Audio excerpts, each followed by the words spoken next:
Now, reflecting on that experience, it has really helped me, because when I have a patient that I'm talking to that is either a caregiver or have caregivers in the room, I understand more of what they're going through and how better to deal with their stress and maybe how to alleviate their stress.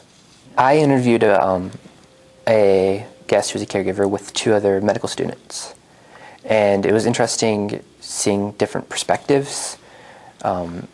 They talked a lot about, one of them talked a lot about the disease and what the patient was going through, and while the other student asked more questions about how the caregiver was doing. And I thought that was a really interesting experience. Kind of saw myself in both of them. I'm fascinated by medicine and how everything works, but also thinking about the person.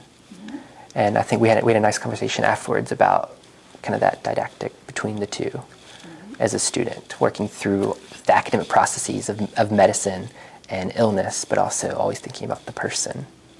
We had one reading that was talking about just how to care for a caregiver and what they kind of need, and that really stuck with me, as well as the ecological model, because it really is interesting to talk to patients who are the same age, and on paper they look similar, like we discussed, but then at the same time they have vastly different outcomes.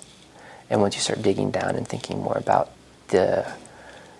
where they're from and kind of their roots and how they're raised, it really becomes apparent, and it affects how you treat them, and how you educate them, and it's actually been very helpful.